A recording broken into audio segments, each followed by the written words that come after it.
Hello everyone, welcome to the Mueller MTG YouTube channel. My name is Ryan. Today we are going to look at an Oathbreaker commander deck.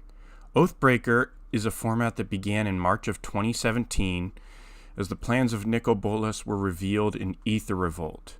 It's a variant of Commander, but instead of legendary creatures, you can use any Planeswalker. Additionally, every deck gets a signature spell, a spell you can cast with the same commander tax rules if you control your Oathbreaker. Unlike EDH, it is also a 20-life, 60-card format. I think there is a way for these formats to coexist, however. Enter the 40-card EDH-specific sideboard. What this means is that we build a normal Oathbreaker deck and have 40 cards we can add to turn it into a commander deck by simply changing our commander. I'm going to start off with my favorite character in Magic, Elspeth Decklist. Well, I won't use that version of her, but rather Elspeth Sun's Champion because she's arguably more powerful, or Elspeth Knight Errant because she's more aggressively costed. On a single card, Elspeth Sun's Champion gives us 3 creatures and a powerful board wipe, and if we can get to her ultimate, an absolutely game-winning emblem. What signature spell should go with her? My initial instinct was Fell the Mighty. It's a board wipe, but with Elspeth Sun's Champion, we already have a pretty powerful board wipe. And I also don't think this solves the biggest problem White has in the color pie. Instead, I think Oblation is a much stronger choice for a signature spell. With Elspeth on the battlefield, we can shuffle away a token she makes, which is really just a free shuffle effect, and draw 2 cards. Before we get into the meat and potatoes of the deck, we also need to solve the big problematic areas White has: ramp and card draw. Sol Ring is banned in Oathbreaker because of the ridiculously fast mana it provides, so we're going to hold that for the 40-card commander deck sideboard. Commander Sphere and Hedron Archive serve double duty, allowing us to cash them in later for some card draw. Gear per Orrery lets us play 2 lands per turn, and refills our hands when we get empty. Tamiyo's Journal and Skull Clamp are also fantastic, allowing us to draw cards for little mana. Land Tax serves more as card draw than mana ramp. It doesn't accelerate you anything, however it does ensure that you hit your land drops. Mentor of the Meek also serves turning any excess mana into a card whenever a low-powered creature enters the battlefield, which Elspeth makes 3 of, and Gideon, Ally of Zendikar, makes 1 of. Next up we have removal. You don't need nearly as much as you do in a 100-card commander deck, so I am running Hour of Reckoning, which allows us to tap any number of our tokens for a board wipe that is going to be one-sided because of all the tokens we have. Fell the Mighty, another one-sided board wipe, because we choose a creature that we want to make sure we keep, and anything above that power gets destroyed. And Austere Command, which can hit artifacts and enchantments, as well as specific converted mana cost creatures. And we also have 2 Elspeths that work well enough for mass removal.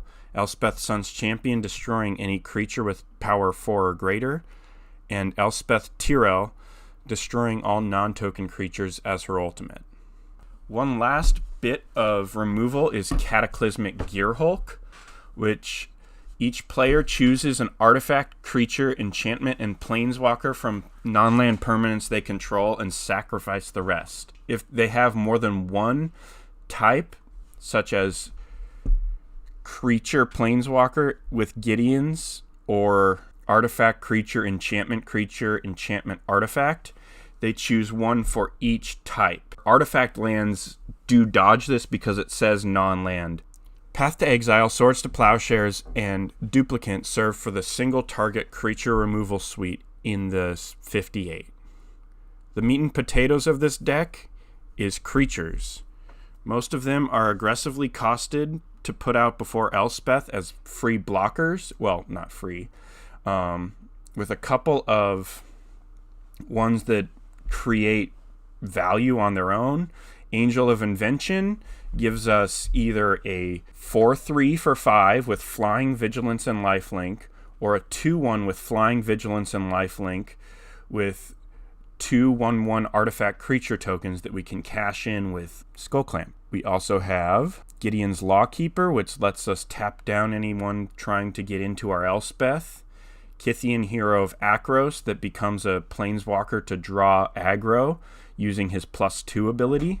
Audric Lunarch Marshal, or keyword Soup Marshal, which allows us a whole bunch of different effects out of him. Whitemane Lion allows us to consistently cast if we manage to get one of the big 4 threats onto the battlefield, God Eternal Oketra. Our big threats and finishers are Avacyn, Angel of Hope, giving all of our permanents indestructible, including Elspeth. God Eternal Oketra, anytime we cast a creature, we get a 4/4 with Vigilance, as well as Elishnorn, Grand Cenobite, pumping our board and reducing our opponents. With all of this token creation, there are 2 token matters cards in white. Anointed Procession, which is going to double all of the tokens we make, and Divine Visitation, which turns all of our tokens into 4/4 white angel creature tokens with Flying and Vigilance, or Sarah Angels. To turn this into a fully functional EDH deck, we simply add 40 cards, including Sol Ring, and switch to Oketra. While there are plenty of other creatures we could choose, Oketra is by far the strongest because we get value whenever we cast a creature. To add ramp, I've chosen Ashnod's Altar, Firemind Vessel, Dreamstone Hedron, Basalt Monolith, Phyrexian Altar, and Thran Dynamo.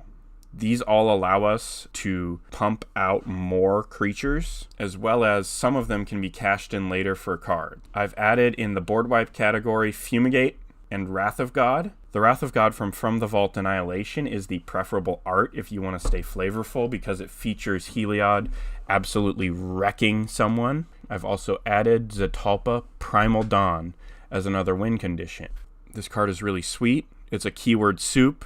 I'm considering putting it in the Oathbreaker version, but I'm not quite sure yet. If you like the video, please like and subscribe. Leave any comments. I will link the deck lists below. Thanks for watching.